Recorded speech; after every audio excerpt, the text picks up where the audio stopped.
Eu sou o Deco Porteira e não gosto quando o Ulisses generaliza todos os gêneros do mundo. Então, assim, fodeu. Porque eu ia falar que eu gosto de robô. Você já falou que gosta de robô, vou copiar. Eu gosto de ficção científica.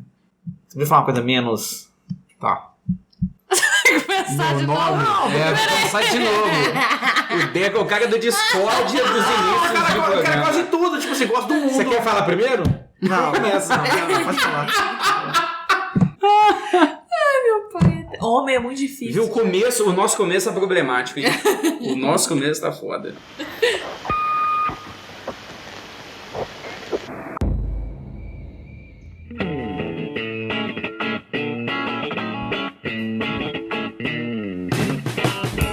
Meu nome é Ulisses Beleigoli, eu gosto de robôs, ficção científica e gosto de coisas relacionadas ao futuro, não todas. Meu nome é Deco Porteira e eu não gosto do Ulisses. O meu nome é Guilherme Madeira Martins e eu gosto de ver partidas de xadrez no YouTube e eu gosto de discutir teoria da tradução. Meu nome é Laís Cerqueira, eu gosto do Will Smith, eu gosto da voz robótica do Google e eu gosto da consciência. Uau! Da consciência, olha. O que é consciência? Não sei, meu anjo, a gente vai discutir isso aí, fica com a gente. Vamos?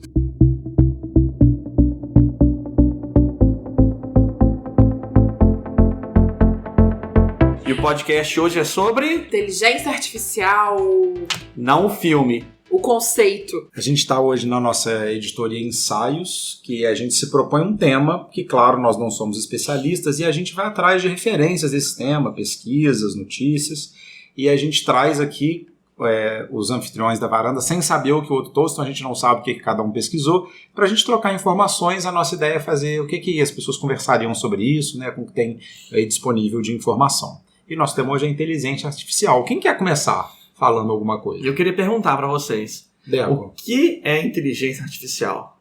O que é inteligência? o que é artificial? E pronto, O que acabou. é? Não, gente, mas é sério. Existem conceitos muito teóricos do que é inteligência artificial, que é essa parte em que você tenta fazer com que uma máquina exerça funções parecidas Sim. com o humano e tome decisões a partir de escolhas completamente autônomo. Tipo assim, eu repito, ninguém aqui é especialista nesse assunto, e assim, mas a gente tem que trabalhar com um termo mais amplo. E pra vocês, o que é inteligência artificial? Eu acho uma pergunta difícil de ser respondida, mas eu não tenho resposta, mas eu vou tentar talvez começar uma conversa aqui. Tem um cientista cognitivo que chama Douglas Hofstadter, e ele era tipo assim, o bambambam da inteligência artificial na década de 60, um dos pioneiros assim no estudo, porque ele não queria estudar robô, não queria estudar computador, ele queria estudar o pensamento humano, como que nós pensamos. E ele teve a seguinte ideia: eu vou tentar construir computadores e programas que pensam exatamente para tentar entender como o ser humano pensa. Então a vontade dele não era fazer um computador pensante, um robô, não, ele queria entender o pensamento humano. Aí ele publica um livro chamado Gödel Esker Bach, que ganhou, acho que foi o Pulitzer, e aí ele faz a relação do Gödel, que é o matemático, o Bach, que é o músico clássico, e o Esker, que é o pintor. Nós até aqui no estúdio temos um desenho dele ali, aquele é um desenho do Esker. E Gente, no estúdio. eu passo mal. O Guilherme é muito bom. Eu vou deixar uma foto no post pra vocês verem. E aí ele foi tido assim como um dos pioneiros no estudo e popularização da ideia da inteligência artificial. Só que fizeram uma entrevista com ele há pouco tempo, um perfil dele. E aí o jornalista chega à seguinte constatação: assim, pô, você que era o bambambam do tema, hoje nenhum manual te cita. O que aconteceu? O que deu esse divórcio? Aí ele falou: meu grande problema com a inteligência artificial hoje é que eu não entendo isso como inteligência. Tudo que as pessoas chamam de inteligência artificial, para mim não tem inteligência ali. E ele dá como exemplo os programas de computador que jogam xadrez. E é por isso que eu falei que gosto de ficar vendo no YouTube, porque tem streamer de game, tem streamer de cara que mostra partida de xadrez. Nossa. E aí o grande cara, os bons jogadores de O xadrez... ser humano reinventa o Não é? tédio, né? Pô, pior que eu acho sensacional. Eu cheguei outro dia, o Guilherme estava vendo isso mesmo, é verdade, tá certo. E aí, assim, os grandes jogadores de xadrez, eles têm uma memória sensacional. E é incrível, tipo assim, 20 jogadas depois do jogo, o grande jogador, ele olha para as posições das peças e ele fala: essa partida já foi jogada 5 vezes nessas posições. E o cara que ganhou, o próximo movimento foi esse. Então é uma memória assim, impressionante. Os programas de xadrez, eles não têm ali inteligência. Eles têm uma capacidade de armazenamento e processamento, assim, brutal. De memória de todas as partidas já jogadas, de conseguir pensar 200 milhões de posições por segundo. E ele faz essa crítica. O que hoje nós chamamos de inteligência artificial não é inteligência, é força bruta. Então é força bruta artificial, de certa forma. Eu não sei se eu concordo muito com o que ele falou, porque a partir do momento em que eu não acredito que exista inteligência artificial hoje no conceito amplo, não existe nenhum tipo de programa, algoritmo que tenha conseguido passar no teste de Turing, né? Que eu acho que é o básico da inteligência artificial. Vamos explicar mais ou menos o que é o teste Turing. O Alan Turing é o tido como inventor. Tem um filme, se você quiser saber mais, tem um filme sobre ele que é o Jogo da Imitação. E qual que é a proposta do Turing? Para ele não bastava apenas uma máquina fazer as funções do homem, porque, por exemplo, a gente lava roupa e a máquina lava roupa. Então, até melhor. Mas a questão é o seguinte, existiria maneiras de a gente programar uma máquina para ela fazer uma tarefa e a gente confundisse o resultado dessa tarefa com uma coisa feita por um ser humano? Então ele faz o primeiro teste de uma máquina que identifica gênero, isso aqui talvez tenha sido uma mulher, isso aqui quem respondeu foi um homem, enfim, questões aí também, né? E ele tinha suas questões. Geralmente ele usa a conversa, né? A linguagem natural. Então é basicamente isso, assim, será que uma máquina consegue não só fazer coisas que a gente faz, mas a gente não conseguir discernir, ou seja, ela fazer tão parecido com o ser humano que a gente não vai conseguir discernir o que é uma máquina, o que é um ser humano? Eu concordo. Você está falando do xadrez, se for pensar, é muito limitado um jogo de xadrez. A cada peça tem, vamos lá, chutar, 200 movimentos para cada... milhões de possibilidades. Não, para cada movimento. Sei lá, você pode mexer com todas as peças. Para cada lado, multiplicando, sei lá, vão dar 1000 possibilidades. Isso é muito pequeno ainda. Mas ainda assim, tem uma máquina tomando uma decisão. Essa máquina, ela não achou, né? Mas ela pensou que a vitória, ela encurralaria o rei de uma forma mais rápida se ela escolhesse o caminho X e não Y. Então teve uma tomada de decisão autônoma aí. Que eu acho que para mim, na minha concepção, na minha pesquisa... Eu não acho que é uma tomada de decisão, eu acho que é processamento. Ele tão somente pega todas as jogadas já feitas e vai na probabilidade, vai naquilo que é mais certo. Mas então, eu acho que não tem ali uma... Ela é programada. Não é uma decisão, eu não sei se a gente pode falar que tem ali uma tomada de decisão. Mas então deixa eu trazer um outro conceito aqui, que hoje ele é muito importante na inteligência artificial e que ele é um dos que me interessa, talvez porque eu gosto de linguagem, né? Que é o conceito de machine learning, que é as máquinas que aprendem, o aprendizado das máquinas. Então, o que é isso? É a gente ter máquinas que são capazes de aprender. E qual que é o desafio também, a evolução disso, né?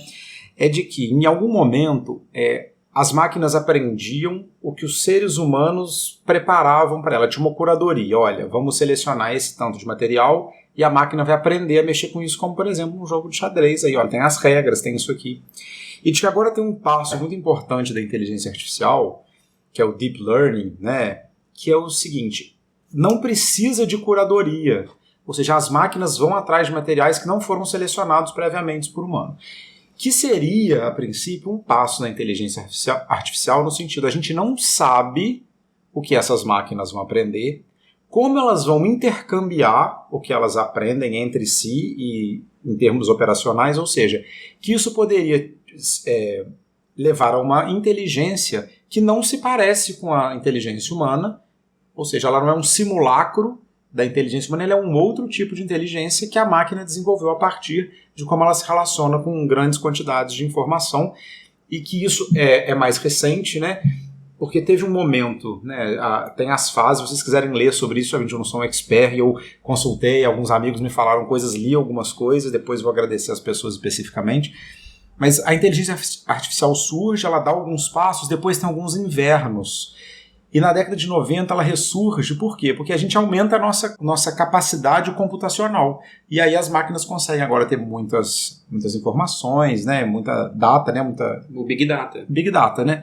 Mas isso é uma questão que me intriga, porque uma vez eu vi uma palestra, eu não sei se a Netflix tem ainda isso, eu lembro que uma vez eu procurei inteligência artificial na Netflix para ver o filme, e eles tinham várias palestras do TED, né, sobre inteligência artificial, e um dos caras falando isso que um dos grandes medos da inteligência artificial é se as máquinas criaram uma inteligência que a gente não consegue perceber, e elas vão poder fazer coisas que não estão acessíveis ao nosso conhecimento, à nossa percepção, e aí entra toda a teoria que a gente, claro, vai falar aqui de revolução das máquinas, etc. Skynet. Toda essa discussão me lembrou, eu falei do Will Smith no início porque tem uma cena do Eu, Robô, que é ele falando com o robô, né? Que já ele até sei qual que você vai falar. Não é? Que ele tá lá, puto da vida com o robô, falando assim, mas você não é humano, você não consegue compor uma sinfonia. Aí o robô vira pra ele e fala assim, mas você consegue? Tipo, você, Will Smith. Não Will Smith, não o personagem do Will Smith. Conseguiria. Will Smith conseguiria. Porque eu também não duvido da capacidade do Will Smith. Mas aquele filme que ele fica todo azul, ele realiza desejo, né? Eu acho que esse ponto de que o Sonic, que é o personagem do robô, desafia o personagem do Will Smith, que é um elemento de individualidade que na história desse filme do robô é muito importante, porque o que esse robô se diferencia dos outros é porque ele reclama para si mesmo uma personalidade. E o que ele aponta naquele ser humano é, olha, vocês não são todos iguais. Não é todo mundo que escreve uma sinfonia, a inteligência de vocês não é a mesma. Então não avalie a lógica das máquinas por mim ou pelas outras máquinas. Tem aqui diante de você uma inteligência. Então, para a gente pensar também o que da inteligência no nosso conceito não tem a ver com o subjetivo. Por que a gente fala assim, não sei quem é inteligente, não sei quem, isso aqui é menos, hoje tem as inteligências emocional, inteligência matemática. Então, para a gente pensar de que para nós humanos, a inteligência está ligada a coisas particulares e não só a capacidades genéricas. E um assunto que a gente ouve muito, às vezes, fulano é tão inteligente, mas para isso é burro. Vocês já ouviram esse tipo de coisa? A gente que é professor, né, Guilherme, a gente sabe, Laís também, né, de certa maneira, que é assim, nossa, não sei quem é muito bom, ele sabe muito, mas ele não sabe transmitir o conhecimento. Que mostra que a gente tem uma sensibilidade, que a inteligência tem nuances e que o que faz ela individualizada são os sujeitos, né, as pessoas, os seres humanos. Reza, assim, a boca miúda, é divulgada uma frase atribuída ao Einstein, eu não sei se é de fato, mas é aquela que fala, não julgue um peixe pela capacidade dele subir uma árvore. Clarice Lispector. Exatamente. Fernando Abreu. Tem um ponto, eu acho interessante isso que o Ulisses falou, que nós podemos ter diferentes inteligências, e talvez a inteligência artificial seja de um tipo diferente, e a gente precisa fazer essa diferenciação. Ou irrastreável. Exatamente. Mas tem um ponto que é interessante, que nós temos a tendência a misturar tudo e achar que é a mesma coisa. Então eu acho que é importante essa fala do Ulisses. Tem uma questão da inteligência artificial que eles chamam de efeito ELIZA, efeito ELIZA.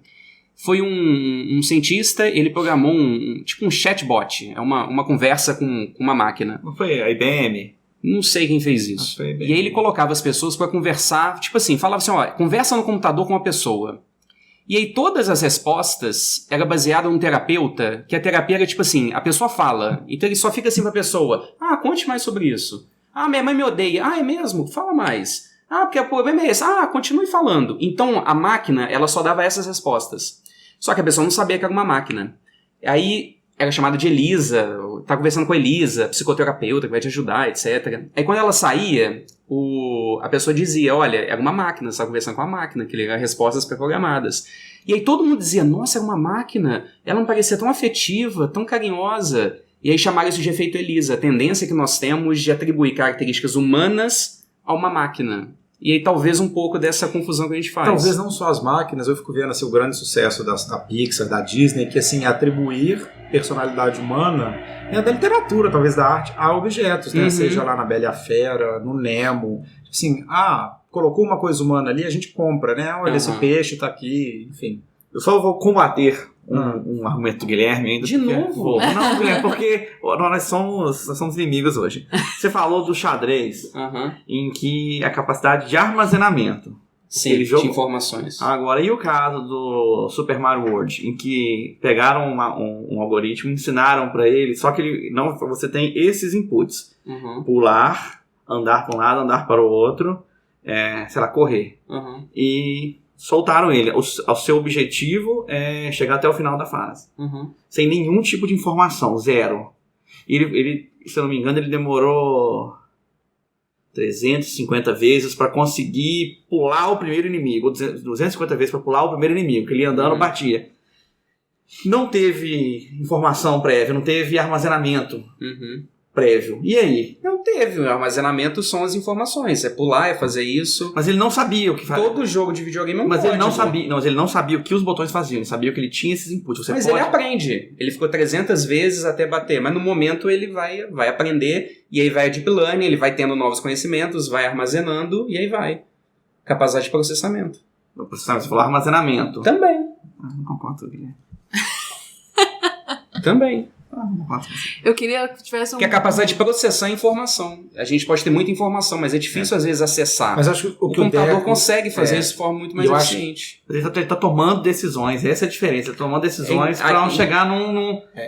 Uma vez eu li um artigo, e aqui eu não vou saber o nome do artigo, eu lembro que ele foi escrito, eu fazia a revisão da revista eletrônica do Grammer, acho que ela nem existe mais, mas era um menino que associava a seleção natural do Darwin ao aprendizado das máquinas, né?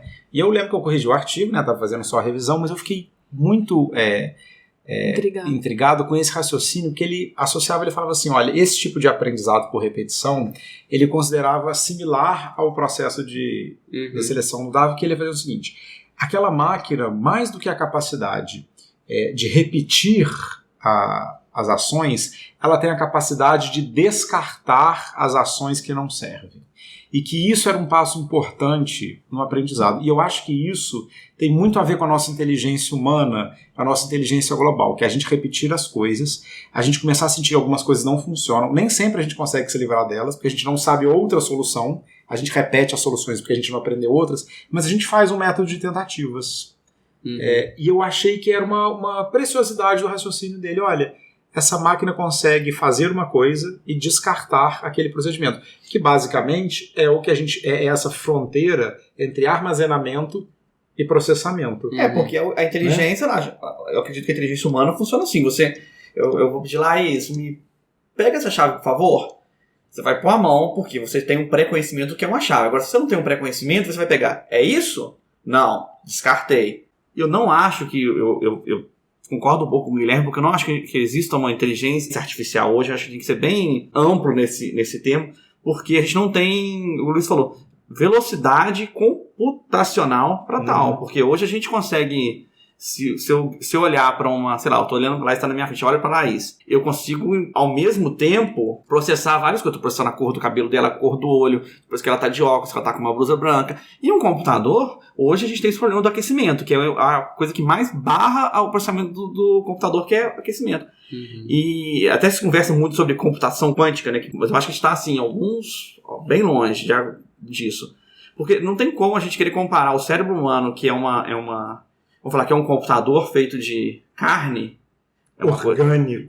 Sabe? Gente, e uma das ideias do que eu li é que a gente vai ter que repensar como a gente faz a tecnologia, porque... Os materiais, você está dizendo, é legal. Porque pensar já meio aqueles filmes meio vírus. Alguém viu esse filme? Cara, é muito bizarro, que um vírus entra num navio, aí começa a construir a partir de pessoas que ele mata, construir robôs, meio orgânico, meio... Cara, é muito bizarro, muito bizarro. Mas eu acho que é isso. Se for pensar, e eu vou falar do Will Smith de novo, que eu acho muito importante falar do Will Smith aqui. Ele fez um filme horroroso com o filho dele. Qual que era aquele? Além da Terra, não. Eu amo esse filme. Meu Jesus. Guilherme, me ajuda. É muito ruim. Eu quero dizer que o filme eu amo, mas é muito ruim, como eu amo várias coisas ruins da minha vida. Fiquem atentos ao próximo podcast Idiocracia. E é uma coisa que eu acho muito boa nesse filme, que é a tecnologia deles é uma tecnologia muito orgânica.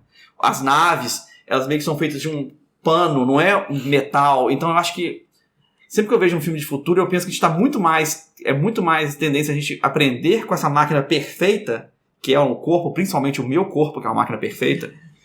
Não sei se não podem ver. Puxou um pouco a brasa para os humanos. Nossa, a gente é perfeitinho. Não, cara, mas olha só.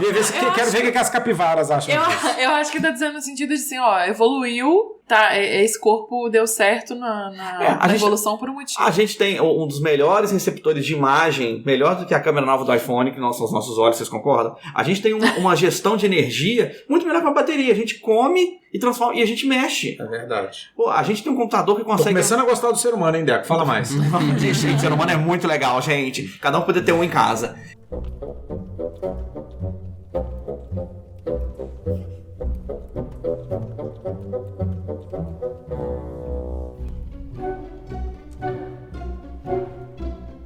Vamos continuar no videogame. Você pega o Super Mario World. A máquina pode até aprender a jogar ali e chegar no final do jogo, mas a gente não vai entender nada do que é o ser humano vendo aquela máquina jogar. Porque quando você tá jogando Mario World, pô, você não quer cair no buraco porque você não quer morrer. Você quer continuar o jogo porque você quer salvar a princesa. E isso daí você não tem quando a máquina faz. Eu lembro, por exemplo, jogando The Sims, eu ensinei a minha irmã a jogar, ela era novinha, e aí eu deixei ela jogando e saí.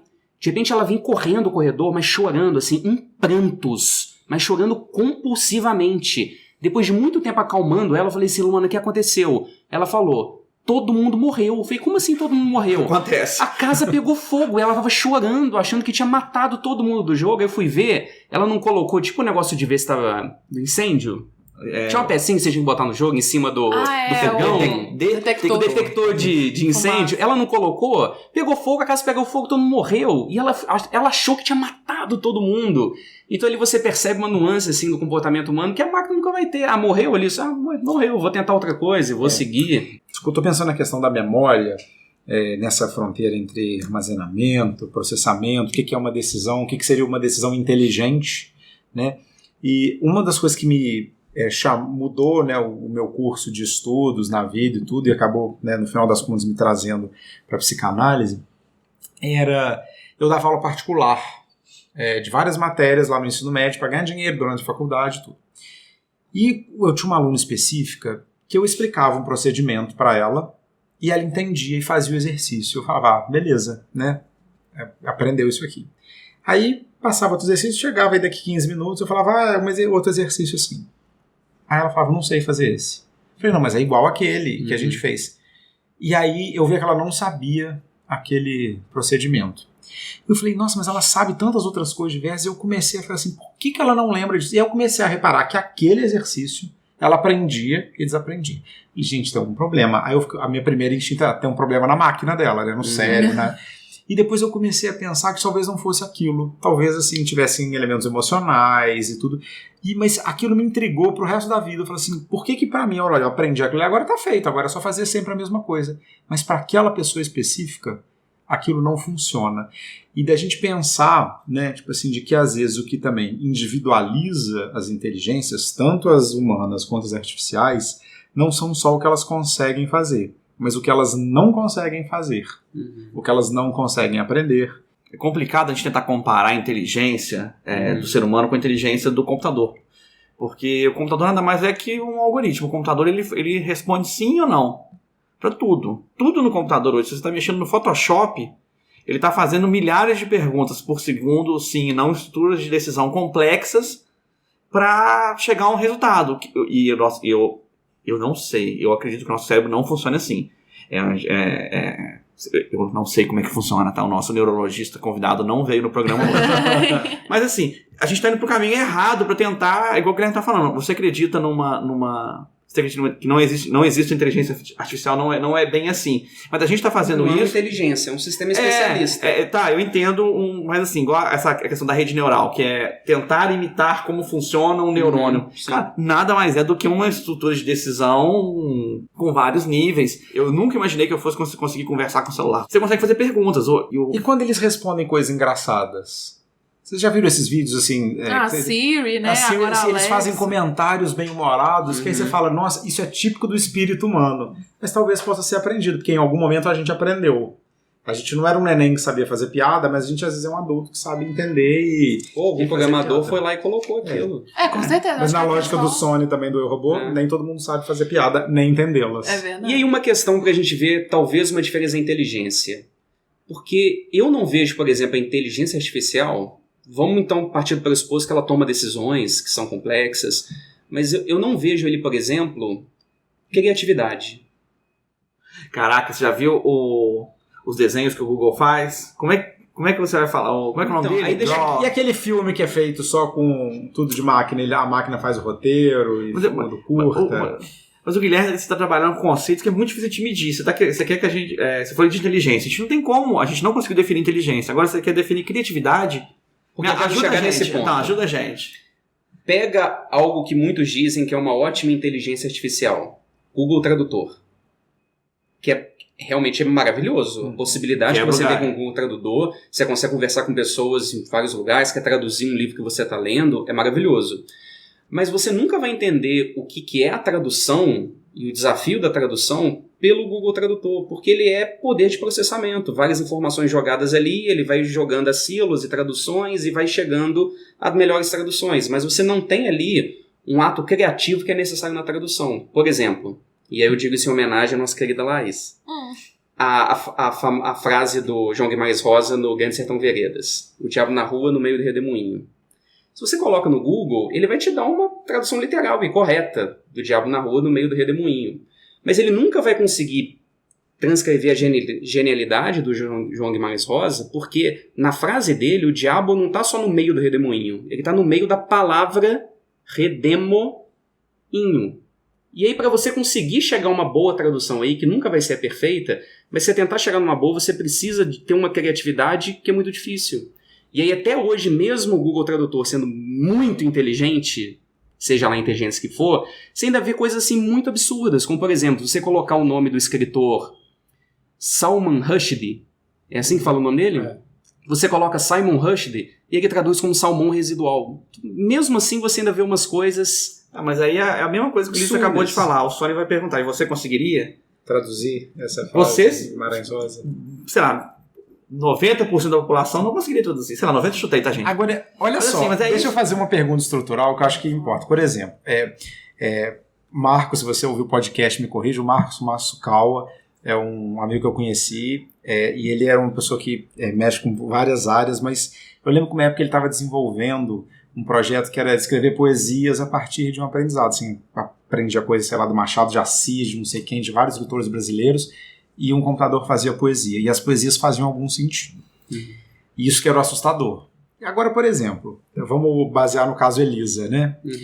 No efeito Elisa.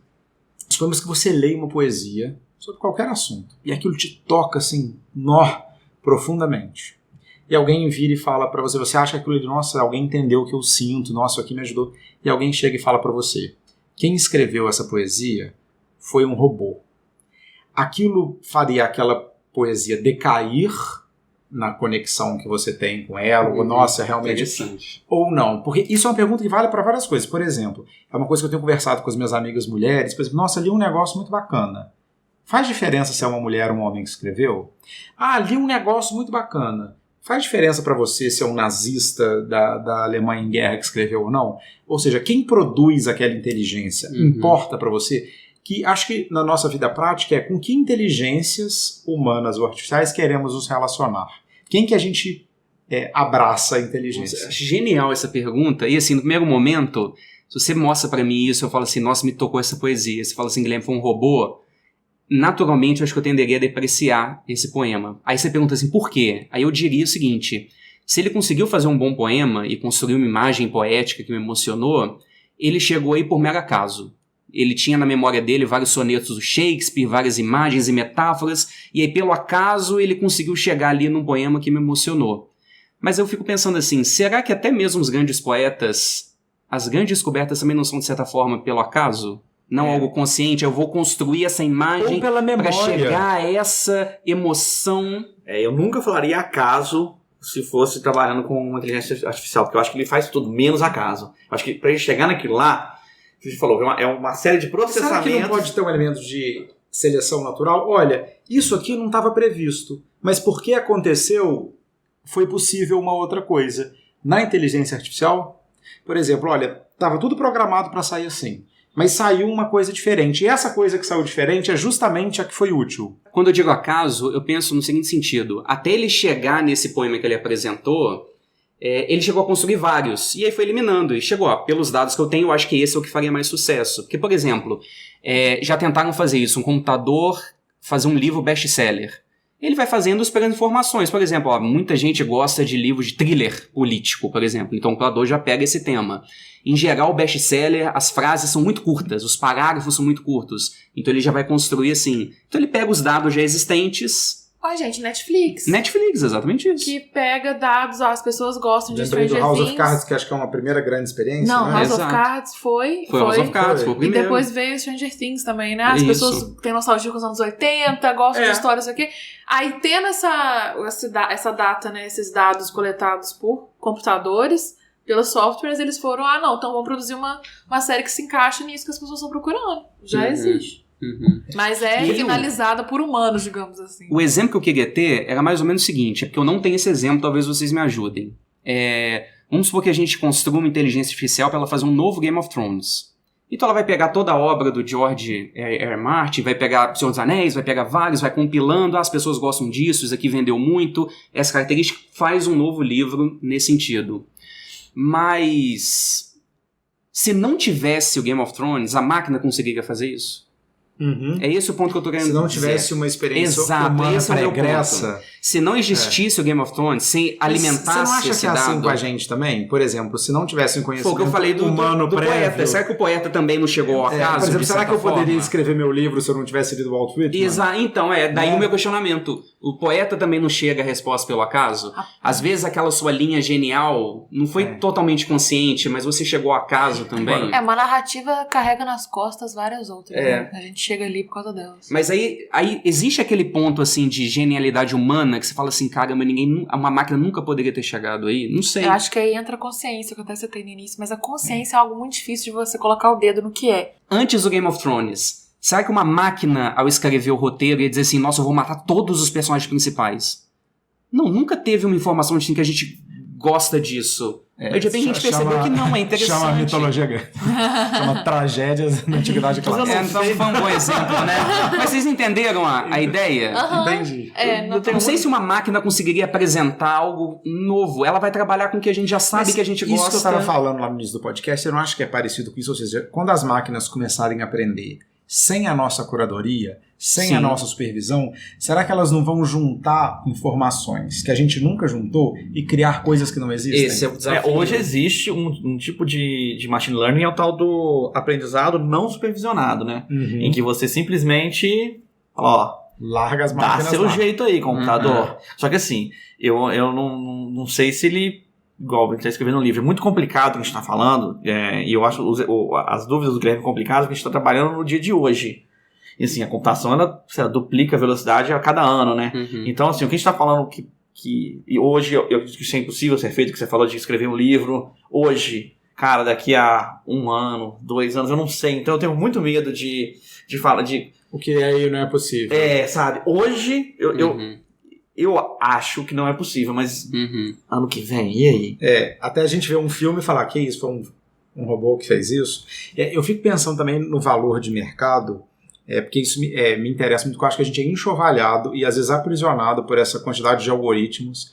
Às vezes assim, você... Tive uma curiosidade de um negócio, pesquisei lá, Harry Potter, não sei o quê. Pra quê? Aí eles ficam me enchendo, e às vezes parte da minha inteligência com aquele tema que eu procurei é ter dúvida, lembrar daqui a 10 dias, mas a lógica capitalista, que é te oferecer o que você precisa, que de alguma maneira até é graciosa, você quer, estamos te dando. Ela ela cobre todos os espaços, né? E eu fico pensando se até esse nome inteligência não é escolhido quando a gente questiona a inteligência. Por que a gente resolveu chamar de inteligência artificial e não de computação específica? Sei lá. E eu fico pensando de como esse valor... Todos nós aqui estudamos em escolas particulares, né, no contexto brasileiro, e eu fico pensando de como esse significante ele é muito dificultoso na escola. Por exemplo, se você chega num lugar e fala assim, deixa eu fazer isso aqui, Guilherme, lá isso porque eu sou inteligente. Todo mundo vai olhar para você e achar que você é uma pessoa arrogante, falando que ele é inteligente. Por quê? Porque na escola a gente aprende que esse é um valor de mercado. Se essa pessoa é mais inteligente, logo ela tem mais chances de dar certo. Mesmo com as outras, ela é inteligente emocional, inteligência... Ou seja, vira uma coisa. Por exemplo, que a gente fala isso com outras coisas. Por exemplo, Guilherme, faz isso, você é bom cantando, você canta melhor que a gente, tudo bem. Se a gente falar, não, faz isso que você é mais inteligente. Se alguém falar que é mais inteligente que os outros, que isso, você está falando que você é melhor? Mas de que como a inteligência associada a uma característica que daria vantagem sobre as outras características, que na escola isso parece que é aquela pessoa por ser, a não ser que ela tenha um problema. E como isso pode ser uma estratégia desse mercado, que é, por que não chamar isso de inteligência? Porque isso vai atribuir, e isso aqui consegue fazer coisas que a gente não conseguiria, ou que talvez não seja verdade, ou talvez seja, mas eu só estou destacando esse ponto que às vezes o nome que a gente dá importa nesse sentido. E quando o Guilherme traz essa discussão lá no início do podcast, né? O que é inteligência? O que é inteligência humana? Por que a gente faz essa comparação? Porque talvez a gente não tenha outras inteligências para comparar, né? Mas para a gente ver o lugar disso também no nosso mercado capital. O que vale dinheiro? Né? E aí, pegando a fala da Laís e do Deco, da Laís do Will Smith, né? Você conseguiria compor uma sinfonia, mas você, o Will Smith, conseguiria, e o que o Deco falava, você conseguiria fazer a tradução. Aí eu penso, eu não conseguiria, mas tem excelentes tradutores que conseguiriam. E eu estava conversando uma época com o Henrique, que já participou aqui dos nossos podcasts. Um amigo da varanda. E um dos grandes tradutores do Brasil hoje é o Paulo Henrique Brito. E ele consegue fazer coisas com a tradução e a criatividade dele que é sensacional. Eu não consigo, mas ele consegue. Isso é sensacional, isso é genial. E uma máquina não conseguiria, na minha opinião. Se ela conseguiria, é porque ela trabalhou as traduções do Paulo Henrique Brito para ir no processamento chegar a algo parecido, mas graças a uma genialidade que é dele. Então, eu não consigo, mas existem pessoas que conseguem. Talvez um caminho pra gente pensar. E aí falar que uma máquina pode fazer a mesma coisa, eu acho até depreciar esse trabalho. A não ser que você esteja depreciando as máquinas. Às vezes, também. Só lembrando, máquinas, que eu não depreciei vocês em nenhum momento. Se esse microfone for como é que chama? Decepticon. Tamo de boas. Vamos entrar nesse assunto. Eu sempre tive uma teoria no meu coração e eu espalho ela por aí só pra gente ficar alerta, porque é importante ficar alerta, escoteiros aqui. Mas ninguém foi escoteiro aqui não, né, gente? Não. Glória a Deus. Eu moro em frente Então tá bom, é menos grave. Eu sempre acho que a revolução das máquinas vai ser encabeçada pelas impressoras. Óbvio, é óbvio. Porque se você pega... Qual é a máquina mais rebelde? Impressora. Se você precisa, você grita, ela reage, é uma confusão. E tem sempre essa discussão, né, no mundo da ficção científica, se a inteligência artificial for teoricamente superior a gente, nós seremos suplantados, ou seja, a nossa vida e liberdade vai estar ameaçada por uma inteligência mais evoluída que a nossa, porque na nossa lógica humana, como nós somos teoricamente mais inteligentes que as outras espécies, o que a gente faz? Mata, come, extermina, né? Então vocês acham que a gente corre esse risco? É uma pergunta real. Não corremos. De ser dominados pelas máquinas sentinelas, etc e tal? Eu acho que isso não vai existir. Nossa. Eu acho que o mais próximo que nós temos, sermos governados por aquelas pessoas que têm o controle das máquinas e não pelas máquinas em si. Isso. Então eu acho que é muito mais provável a Netflix ter o domínio do que você brincou que é a impressora. A Netflix, pelo qual sentido? Quando você tem a Big Data, capacidade de processamento, aquilo pode te dar informações que te ajudam a manipular outra pessoa. Então vai ser a dominação daqueles que têm o controle da máquina e aqueles que não têm. Então aquele que tem o controle da máquina, ele vai, por exemplo, saber, olha, 80% da população brasileira acha que tal pessoa com essa característica vai ser um excelente presidente. Então, com base naqueles dados, ele elege um presidente e aí tem a dominação. Então, eu não acho que vai chegar a ser o domínio da máquina, é o domínio daquele que tem o domínio da máquina. Você quer discordar, André? Eu não queria não, mas vou discordar. Não queria não, que mentira! Não, sabe por quê? Cada vez mais, e a gente está vendo essa questão de automação. Automação de tudo. Já tem usinas nucleares que já tem se pensado toda essa questão de... se eu não me engano, o Bill Gates está tentando lançar aí essa ideia de uma usina hidrelétrica automatizada. E eu tenho muito medo pela preguiça humana e por um filme que eu vi outro dia, que chama Idiocracy. Vocês não vão ouvir falar dele ainda. Dessa tendência do ser humano a sempre deixar as decisões para uma coisa mais fácil. O que você acha melhor?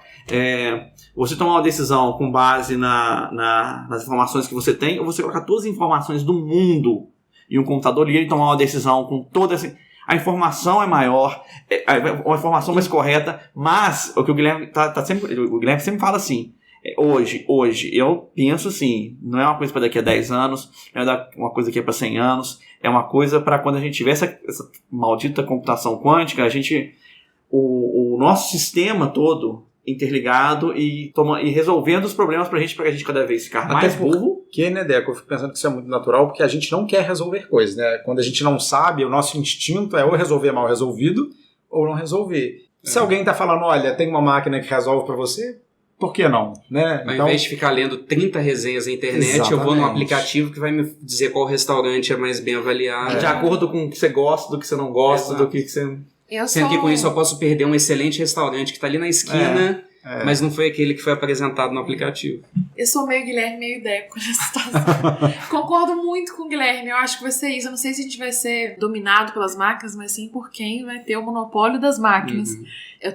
Eu indico a leitura do Sapiens, o livro do Sapiens. Então, esse argumento que eu tô apresentando é do Val. O Val Harari que diz isso. Ele fala isso e aí eu lembro de um argumento anterior que ele faz no livro de como que a nossa espécie ficou... Eu não gosto de usar a palavra escravizado, porque eu acho que é banalizar uma situação histórica muito séria. Mas eu digo assim, que como a nossa espécie ficou dependente da agricultura. Como aquilo que a gente supostamente deveria dominar, acabou domesticando a espécie humana. Legal. E eu acho que isso pode ser parecido com o que o Deco falou, essa automação cada vez maior. Como isso vai nos domesticar. Entendeu? Ao longo aí da nossa trajetória. De repente, depois de esquecer, como é que faz isso mesmo? Exato. Sem essa... Pensa, vou dar um exemplo ridículo, mas tipo assim, hoje você tem Cara, o Windows 10, eu vou falar do Windows 10 porque eu uso o Windows. Polêmico. É polêmico. Porque o Windows 10 é o atual. Franguinho do Bill Gates. Não, porque o que acontece? O Windows 7, se ele dava um problema, ele dava aquela tela azul, resetava o computador e você tinha que... A tela azul da morte. E você tinha que mandar arrumar, formatar, toda hora formatar o computador. O Windows 10, ele tem um sistema de auto-recuperação que é muito raro você falar que o seu computador resetou. Porque o Windows 10, ele já se conserta. O que você prefere? Se você usar o Windows 7, seu computador quebrou, você tem que levar para um técnico arrumar, ou você botar o Windows 10 que ele se resolve? É isso, você está cada vez mais dependente de uma coisa que você não entende de como é que funciona, mas te facilita a vida, gente. E acho que junta, né, a fome com a vontade de comer, que às vezes a gente também quer evitar o contato com outro ser humano, com outras experiências humanas. iFood. Que não é uma coisa rara, né? Tipo assim, nossa, o que eu posso... O mínimo de pessoas, não estou falando que isso é uma constante não, mas o mínimo de pessoas que eu posso fazer, tem jeito de eu fazer sozinho, tem jeito de eu resolver esse problema sem ter que ser simpático, enfim.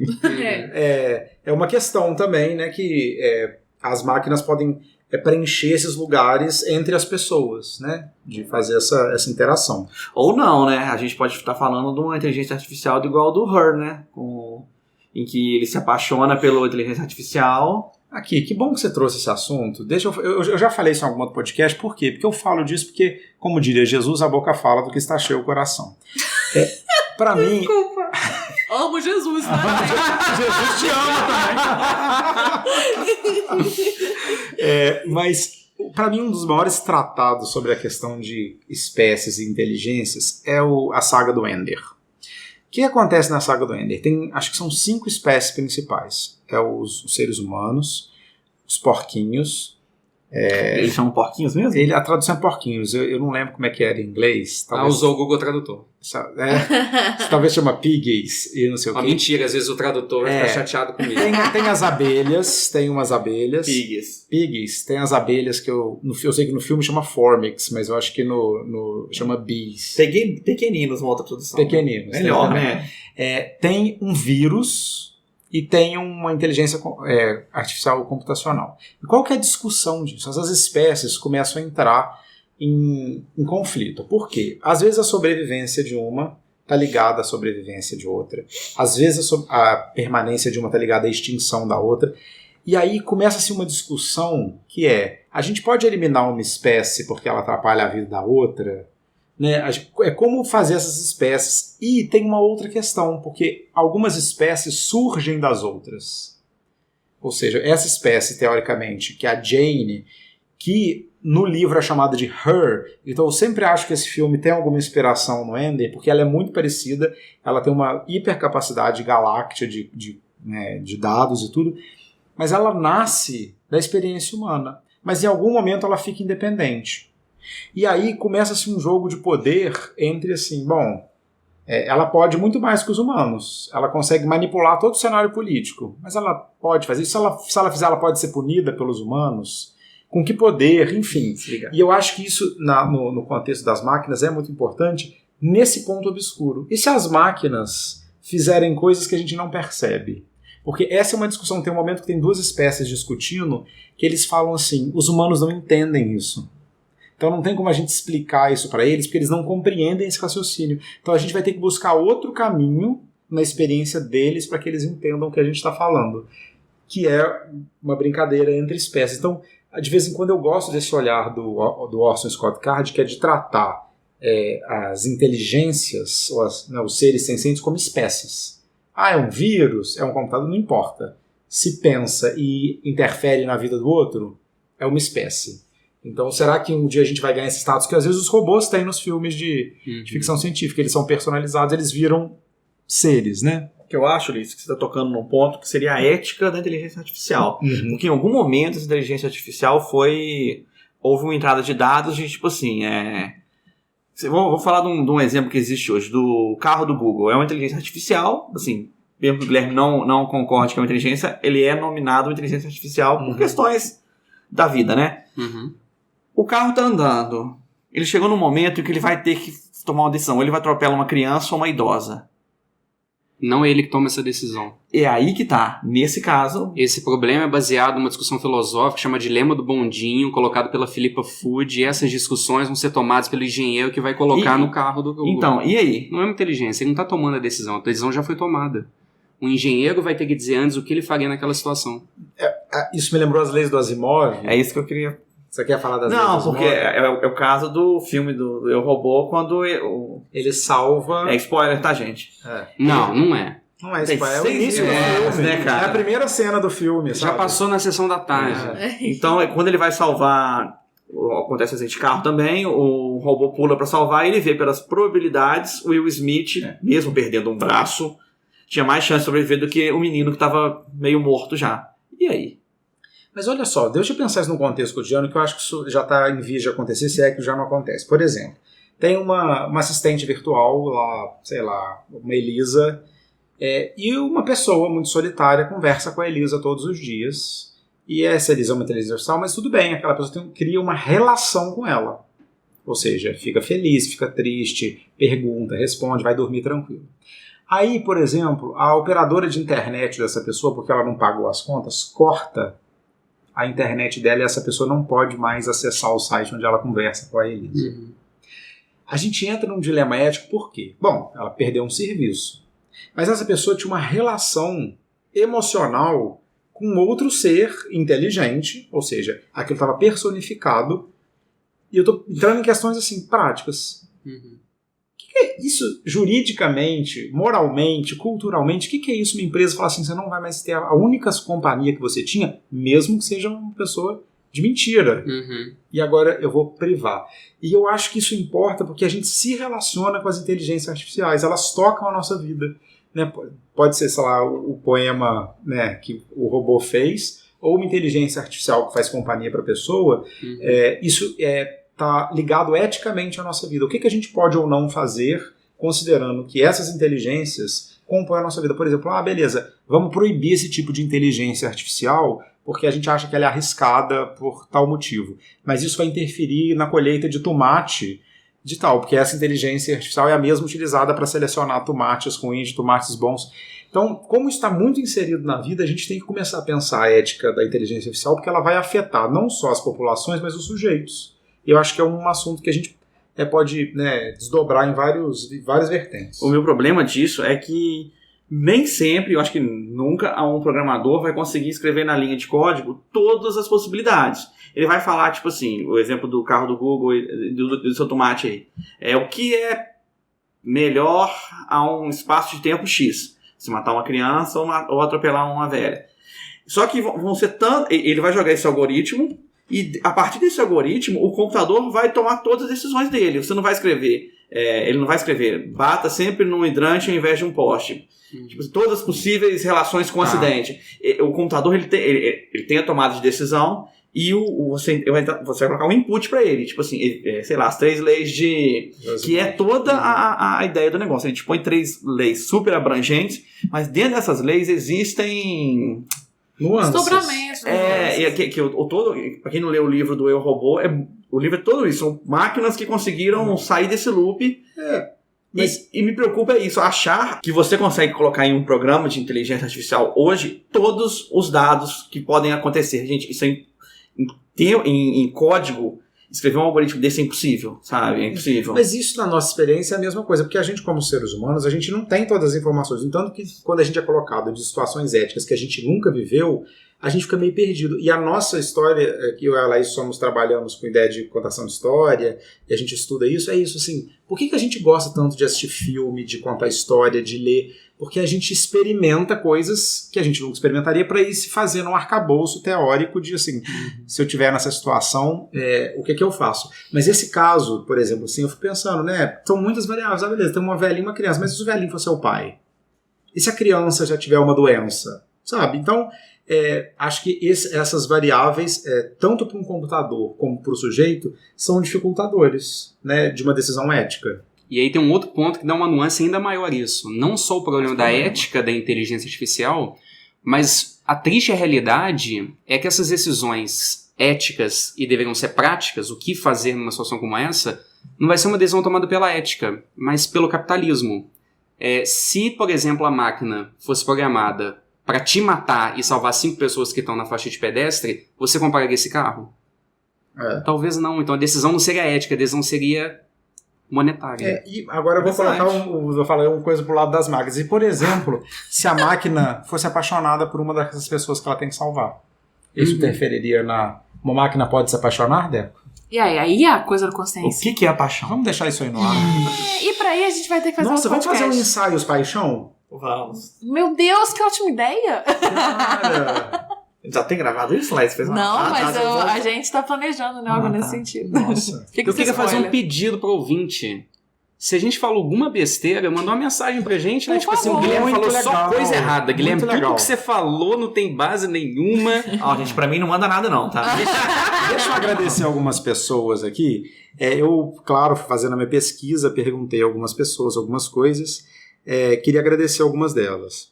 Uma é o Lucas Graçano Latari, que é professor de computação no Instituto Federal do Sudeste de Minas Gerais, no campus de Rio Pomba. Ele é o youtuber, blogueiro, a gente vai colocar os links aqui embaixo. Queria agradecer o Thiago Timponi, que é o coordenador do projeto FrameNet da UFJF, que me explicou várias coisas sobre linguagem. O projeto FrameNet é um projeto super legal, que trabalha, entre outras coisas, com inteligência artificial. Com linguagem, né? Com A linguagem máquinas. Exatamente, é muito legal. Queria agradecer ao professor Sérgio Moinhos, que durante muito tempo foi parceiro meu lá na Revista Eletrônica, coordenava um grupo de pesquisas, né, na área de ciências da computação. Obrigado pelas contribuições, porque eu acho que, como não sabemos muito sobre esses temas, né, estamos aqui especulando sobre ele. Eu vou aproveitar o momento Xuxa e mandar um beijo pro Oswaldo, que está malhando agora enquanto escuta a gente, e pra Isadora, que está lavando o cabelo enquanto escuta a gente. Eu também queria agradecer ao Rodrigo Bendia, um amigo meu que me ajudou muito, apesar dele ser burro, é uma das pessoas mais inteligentes que eu conheço. Que conhece, você sabe que é verdade. E ao Bill Gates também, por responder meu zap.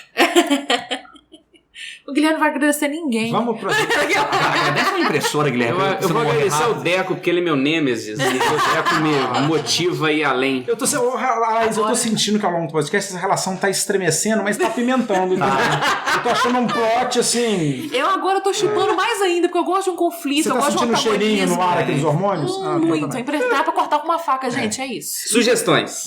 Sugestões. Eu vou indicar um stand-up na Netflix. Que está na Gente. Netflix. Juro por Deus, é porque ele fez uma piada com robô durante o stand-up que eu amei muito. É do John, eu não sei como falo. Eu me dei conta que eu nunca pronunciei o sobrenome dele. Que é John Mulaney, vai estar escrito aqui. Que chama Kid Gorgeous at Radio City. Eu vou deixar aqui escrito também. Deixa um link na Netflix, deixa tudo. A minha sugestão é um livro recém-lançado pela editora Todavia. E aí, só um adendo, o editor Todavia tem feito um belíssimo trabalho. Várias recomendações que eu falo dessa editora. A gente já fez um podcast de livro dessa editora, que é o Que Te Pertence, nosso primeiro episódio. E um dos últimos lançamentos deles É um livro que eu achei sensacional, provavelmente vai pra minha lista de melhores de 2020. Fudeu. Porque a gente tá falando da inteligência artificial, mas um tema que me interessa muito é o impacto da tecnologia nas nossas vidas. E aí foi lançado um livro de um escritor chamado James Bridle, e o nome do livro é A Nova Idade das Trevas, a Tecnologia e o Fim do Futuro. Maravilhoso o livro. Já amei o título. Fica aí essa minha recomendação. Deco, sua recomendação. Ulisses, obrigado por perguntar. Eu vou fazer 3 belas indicações. A primeira é o filme Ex Machina, que pra mim, assim, é o filme... Tem o Oscar Isaac. Tem o Oscar Isaac. Tem o Oscar Isaac. Laís, essa é pra você. Batemos a mão. Acho que a gente tem que parar de indicar conteúdos eróticos aqui. Cara, mas quando eu vi esse filme, eu não sei, eu achei ele perdido na internet, cara, eu não esperava. Eu fiquei assim, de boca aberta, depois várias noites pensando nesse filme. E tem aquele menino, que eu adoro esse menino, gente. Qual é o nome dele? O Ruivo. Ele faz uns episódios Star do Black Wars, Mirror ele também, faz ele aparece... Star Wars. não sei o nome E dele. aquele em que ele volta no tempo. Que ele conquista a Rachel Adams, várias... Cara, que Ah, legal aquele esse filme. filme. maravilhoso, não vou lembrar o nome dele também. A Laís vai botar depois no post. É, Laís é assim, né? Aqui é assim, sabe, gente? Laís que lute. Peguei café pra você hoje, Laís. É verdade. Eu vou indicar também, gente, tem a ver com inteligência artificial, apesar de não parecer, é o jogo Horizon New Dawn. É maravilhoso, é uma das histórias assim, mais maravilhosas que eu vi nos videogames no último tempo e mostra como... Não vou falar nada, tá? Porque é spoiler. E minha última indicação, eu vou indicar de novo o livro Eu, Robô. Porque, cara, é um livro que assim... Muito bom. E se você viu o filme com o Will Smith, eu sei que é maravilhoso o Will Smith, tudo que ele faz, menos o filme com o filho dele. Mas é um livro que vale muito a pena, não tem nada a ver com o filme. Por favor, leiam. Obrigado. Sim. Ulisses, qual é a sua indicação? Eu quero fazer um adendo aos comentários do Deco. Isso é permitido? Claro. Sempre. Comentários interessantes que eu já vi em relação a 2 indicações suas. O Yuval Harari, que a gente comentou aqui, ele comenta o Ex Machina e ele diz que, na verdade, o filme não fala de inteligência artificial, que, na verdade, ele fala do medo que o homem tem da mulher. Então, na verdade, a inteligência artificial ela é utilizada muito na cultura como uma metáfora para alguma coisa. No Horizon New Dawn, a discussão não é inteligência artificial, mas sim desastre ambiental. Então é interessante como que esse tema ele é uma metáfora para várias Ele é uma ferramenta. Isso é muito legal mesmo. Isso é muito legal mesmo. Então, claro, né, gente? Eu acho que se a gente gravar 100 podcast, em 10 eu vou falar do Ender, porque ele é o assunto que me interessa, porque ele é um livro sobre ética. O Ender's Game, a saga do Ender, não é um livro sobre extraterrestres, não é um livro sobre inteligência artificial, é um livro sobre ética. E recomendo sempre o Ender, então leiam tudo do Ender. A minha outra indicação é um filme que chama Frank e o Robô, que é um filme pouco conhecido, é com Frank Langella, James Marsden, a Liv Tyler e a Susan Sarandon, então tem um elenco conhecido. E é a história de um cara que na velhice, a família dele, como ele mora sozinho, contrata um robô para auxiliar ele na vida dele. Só que esse cara é um ladrão e ele começa a tentar cooptar o robô para ajudar ele com alguns pequenos roubos e algumas coisas, só que esse robô começa a entender questões éticas humanas, e aí tem amores envolvidos, enfim. Ele trabalha com a ideia de memória também, então que a gente estava discutindo a questão de armazenamento e processamento, enfim, vale a pena ver, chama Frank e o Robô.